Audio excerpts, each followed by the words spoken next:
we're going to do a little cheat way of doing a swatch in the round without having to make a large piece of knitting. So if you cast on your stitches for your swatch, it doesn't matter what cast on you choose. I've done the long tail here, and I've cast on more stitches than the gauge says. So the gauge is 21 stitches per 10 centimeters, but I've actually cast on 32 stitches here, just so I know it's going to be a nice good size swatch.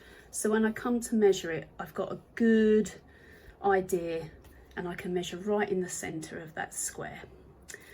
The unusual thing we're going to do now, because we're going to mimic swatching in the round, is we're going to slide those stitches to the other end of our circular knitting needles. We are then going to knit these stitches, which means that our working yarn is going to have to come behind all of these stitches, and we're going to leave a big loop to accommodate that. So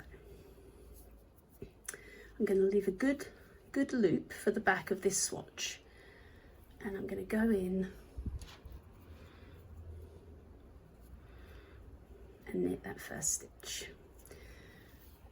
So you can see behind is this large loop. I'm just going to knit across this swatch, coming up to the end here, and I'm not putting a border on this swatch or anything. I'm just going to knit every single stitch. So now you can see that there is this large loop hanging out at the back of our swatch, and that's what we need. We're going to take our stitches and we're going to slide again. So you're going to slide from left to right, and we're going to repeat that loop at the back of our swatch. So here's the working yarn. We're going to leave a nice loop on the back, and we're going to knit again. And all this means is that we are knitting every stitch on the right side of our swatch, which is exactly what happens when we knit in the round. We've always got the right side facing, and we're nearly always knitting. We don't tend to purl very much when we're knitting in the round. At the end of the row again, just knit the last few. If we have a look, we've now got 2 loops hanging out in the back. And again, we're going to slide our stitches along to the other end of the circular needles. We're going to leave another loop of yarn, and we're going to knit again. So you knit, slide, knit, slide, knit, slide. There's no turning your swatch around. I've done a small amount. If I was going to do a full swatch, I would keep going till this was more of a square, but this is fine for our purposes today. So I'm actually going to not slide. I'm just going to turn for this last bit so that I can cast off. And you can see all of the strands hanging out on the back here.